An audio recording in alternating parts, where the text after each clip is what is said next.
thought today would be a very appropriate day to release this footage. We've done a documentary in the past, and I feel like it didn't portray Alan in the way I wanted it portrayed. So, me and Chelsea are compiling interviews and going to release them. I don't know, eventually in a long format, but I wanted to put something out today just because of what the day means to me. And you guys heard me talk about Alan so many times, but I wanted for you guys to hear from some of his closest friends who were around back in the day. So I'm going to take a back seat and be behind the camera and interview some friends who have some really cool stories and the impact that Alan not only made in my life, but made in so many people. He was my brother, he was my friend, and he was the first person that ever loved me unconditionally despite my flaws. And I'm just so thankful for the time I got to spend with him. So without any further ado, here is some interviews with some of Alan's closest friends. We got Michael Bush, scene 2, take 1. Hey, my name is Mike Bush. I used to play with the T-Birds, and I would fill in for X-Ray Vision sometimes on bass. And I knew Alan because I was from Dothan, and he was around at a time when I was in a band in Dothan. And then when I lived in Columbus and was in the T-Birds with Chad, he brought Alan up here, and Alan started living up here. And then they started their band 213, and I was kind of always around, not at all the shows because it's a little bit brutal for me, but I was always around when practices and at their house that they used to live in. And one of those times I had my bass, and I was filling in for X-Ray Vision, and we were going to go to Mississippi and play with 213. And I had this sticker on my bass because I was very anti-racist, and I still am. But I had this sticker. It was an Asian Man Records sticker on my bass, and it said anti-racist, and it had said some other stuff on it. But the anti-racist was right where my wrist would play as I was playing, and so the anti rubbed off. And so Alan noticed it, and we were just sitting there, and he just pointed out, and he goes, "Michael Bush is a racist bassist." And so then from that point forward, I became Michael Bush, the racist bassist, which to anyone who knew me, I have like an anti-swastika tattoo on my arm, and I just thought it was very funny. And so that became our running gag for a while. And when I moved to China, he was such a big fan of PBR that he used to ask me to send him pictures of Chinese Pabst Blue Ribbon bottles that I found in the grocery store. So I used to do that. And one of my favorite Alan quotes was when he told me he would give me U.S. money dollars if I brought him some of those back. When I heard about Alan passing, I was living in Shanghai, China at the time, and Chad called me to tell me about it. And I just remember thinking, like, did I make a mistake, moving overseas? Because, like, when you lose somebody that's close to you or that's, like, part of the scene and it's, like, was a real big, important part of your life when you were younger, and you can't be there to support everyone else who's going through that, and then you have to go through it yourself alone, it was really hard. It was really difficult. It was the first friend I ever lost, and yeah, I remember it very, very, very deeply. And then years later, I had to go through it again when I lost another friend, and I just remember being right back in that moment, sitting in that computer room and having Chad call me and tell me. And I was like, man, maybe I should move back to the States. I don't know. With Alan, we always just, like, the moment we sat down with each other, we were just trying to make each other laugh. And so that was one of the things I always enjoyed about him, is no matter what, he could always make me laugh. I mean, he was one of the funniest people I ever met in my entire life. But he was also, like, one of the kindest people. Like, like you said, Alan had did not have a lot of patience for people he didn't think were cool or, good. And he would tell them right to their face. But if you were in his circle, if you were one of his people, he would, give you the shirt off his back. Literally, I saw him without a shirt a lot. But he would also help you move. He would go and do anything he could. He would, hire you and pay you $200 to, sit and hang out with him. So I had lost my job, and Alan was working at one of the best paying jobs he ever had. And he's the kind of guy who would just help you out if you needed it. So he offered me half of his pay to be his personal assistant. Now, when I say one of the best paying jobs, it wasn't anything lavish or extravagant. He was delivering auto parts for a big Chevrolet dealership in Columbus, Georgia. And he shows up to work one day with me. And one of the conditions of me being his assistant was that I dressed nice. So I had on slacks and, a button down and tie. And for 2 weeks, he paid me to ride around with him, delivering auto parts to all these shops, dressed in a suit and answering his phone. All right, Zach Dees, take one, Not Nasty Documentary. My name is Zach Dees. I was the original drummer for 213 and X-Ray Vision. Had the opportunity to play with Alan Nasty and the rest of the guys on a few different records, and we went all across the East Coast and the Gulf Coast, playing shows and having fun. Alan came down to work with Chad and I after Hurricane Katrina, and I met him. He was with his girlfriend at the time, and I remember I was sitting in a chair, and he was under a blanket with his girlfriend, but the blanket had shifted up, so everybody saw him getting a handy. Okay, so there was a brief period of time where we might have been known allegedly as the Water Tower Bandits. Some people say we walked over to some water towers and, we thought, well, let's just climb up to the top of that water tower and see what's up there. And allegedly, we climbed up on a building that was next to the water towers, and it was pretty much rotted out. There were holes in the roof, and somebody said to somebody else, I think we're going to fall through this roof. And the other person said, I hope it's you. And then maybe it was me who fell through that roof. And then we climbed over the fence and we climbed up the water tower, and we looked across the street to some people's house that we knew at the time and called them and said, come outside and look up. And we sat on top of that water tower and waved to him. My name is Matt Gary. I'm guilty of sex crimes. All right, we got Matt Gary, scene 3, take one. Hey, I'm Matt Gary. I was a sometimes member of 213 back in the day. Usually when the original bass player couldn't make a gig, they would call me up 20 minutes before, and I had to relearn the set on the way to the gig and then play the show. Pretty much how I got involved with the band, but I also knew Alan previously before all that. I don't remember specifically the first time I met him, but it had to have been in Dothan when he was living there at the time. The band I was in with Chad before 213 was a metal band. We used to go down there and play shows at this little coffee shop that was like an internet and coffee shop place. And he would show up.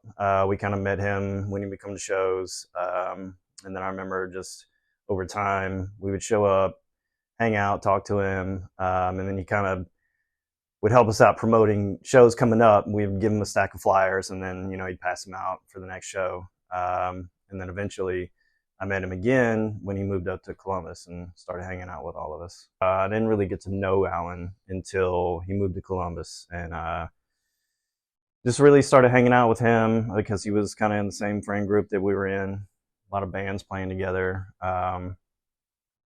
And I think he kind of moved up to Columbus just to kind of make a change, wanted to try something new, and start a band. And at the time, I kind of had a lot of free time on my hands, so I would go over and hang out at the house he was living at. And because we both had a lot of mutual free time, we would end up staying up real late at night, usually watching shitty horror movies and just making fun of them. That's really how we kind of became close and got to know each other. It was really before he ever joined a band or started, making a name for himself in the scene. So, Do you remember, were you around when he would dress up in the Elvis suit? I was never around to witness it, but I definitely heard about and saw the videos of Alan dressing up in the Elvis suit and going into like a video store, just making people uncomfortable. Just for a laugh, just to make his friends laugh. That's kind of just the guy he was. He was just always interested in making the people around him laugh. I was actually I was dating this girl at the time, and a friend of hers, I think, called or texted her and told her what had happened, and she told me. I just remember being really shocked, kind of in disbelief. Yeah, it was tough. I knew that people were kind of getting together that day. I think for me, it was just a little too heavy. I didn't really want to be around other people at that moment. Just kind of needed to let it sink in. In some ways, I kind of looked at him as almost like a little brother. It was just tough, man. Yeah, it's hard to believe. My most memorable show was at Flat Rock Park, and we showed up for that concert with a bag full of decapitated pig heads and just the face of a pig. Garbage bags, chains, fake blood. And we posted these pig heads up. Alan wore the pig face inside of garbage bags, and Chad dragged him down the center of the venue by the ankles, by those chains.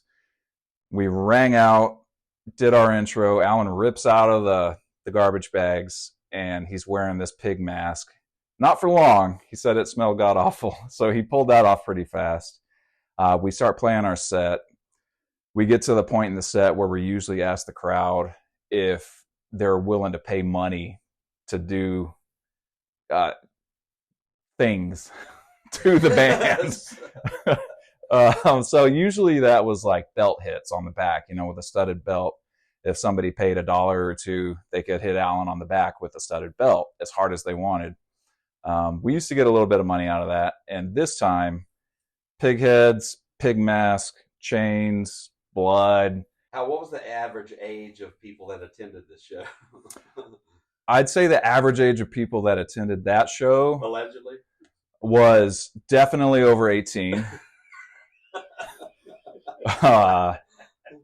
And nobody was present who saw anything that they shouldn't have. I know that there was a lot of times me and Alan really tried to push the envelope of like what was offensive and do like wild things. Was there ever a point, something we did where you were like, this is too much? Or there was a part you ever felt uncomfortable, or you were like, holy shit, like what am I doing?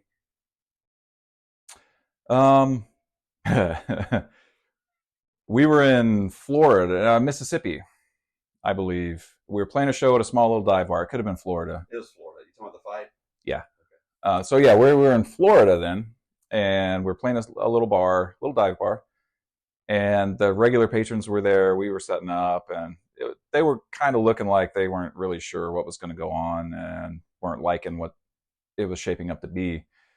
And sure enough, not even midway through our set, I think, some guy decided that he was going to approach Alan and confront him in the middle of the song, and Alan defended himself and hit that man right in the face. And then a brawl broke out, and that wasn't too terribly bad. It was a fight. Some people got a little hurt, and everybody started to go their separate ways, but the establishment had called the police, and as we're trying to leave, unmarked cars are showing up, blocking off the exits. I'm sitting in a car about to try and pull out. Cops are screaming in, and I get to see two guys I know being, face down by a cop with a gun, and the guy behind the driver's seat was revving his engine. And at that point, I thought, what the fuck am I doing? Alan ended up having to get some stitches. what sucked was that was the first night we'd ever been on tour, I think, and got to stay in a hotel. We knew we were going to stay in a hotel. Everybody was excited. And then Alan spends all night in the emergency room stitching up this big, nasty cut on his knuckles from where he hit that guy's teeth. I love how Zach tells the stories because you can tell he's really thinking about not saying too many things. Yeah. But I think the statute of limitations is passed up on that. Maybe. A lot of people know about Alan because of the crazy hijinks he got into and some of the weird stuff that would be associated with the band. But he was also a pretty steadfast person, and he wasn't afraid to help you out. Hired me on to be his personal assistant, and a lot of times when 213 would go on the road, we'd have a very tight like food budget. And well, it was a budget in general. It's like spend it on what you want. If you wanted to buy a 40, then there's half your money right there for the day. So Alan and I would almost always end up kind of tag teaming and being a group that we would think about, okay, what do we want to do? We both smoked like a lot of tobacco, like seriously. So we'd get a little bag of, self-rollies, and that would be half of our combined budget. And we'd also go in on food and stuff. And it was, rather than it was everybody out for themselves, keep all your money up, he was willing to pool his money in with other people to make sure that everybody, had at least a little taste of some comfort when we're out on the road. When I heard about Alan's passing, I was at work, and a mutual friend, kind of a guy in the scene, a local piercer, he called me up and he said, "Hey, is it true about Alan?" And I said, "What are you talking about?" He's like, "It's all over Facebook that he passed away." And I was like, "I don't know." So I called Chad, I called you, and asked if that was actually happening. And you said, yeah. So everybody went over, kind of just gathered around where it had happened. I mean, this is obviously hours later. And just this massive amount of people were showing up like within hours just because everybody was kind of in shock. And I think it was because so many people loved him. A lot for his charisma and his ability to perform and be that source of, like, I don't know exactly how everybody thought about him, but he was somebody, he had a magnetism, right? And a positivity in everything he did that made it just completely likable. Like, oh man, love that guy. He's crazy. And then the people around him, of course. And I think those are the people who showed up. And it must have been close to 100 people who just came, and everybody was kind of commiserating a little bit. Some people were in disbelief. Everybody was somber. And then people started talking about celebrating his life. And, there was all questions about why and what and how and those kind of questions. But I think right away, I saw most people obviously distressed and sad, but I really think all the people that I saw there hours after his passing were more there to share stories about him and kind of be there for each other.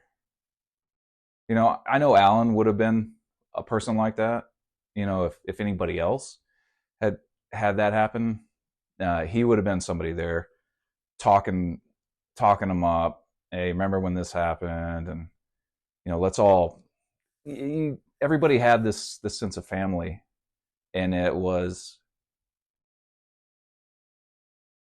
I want to say, like, focused around Alan. So it's like everybody went there as part of his family. He'd do anything he could for his friends, the people he considered his tribe. And I was one of those people, lucky enough to be one of those people.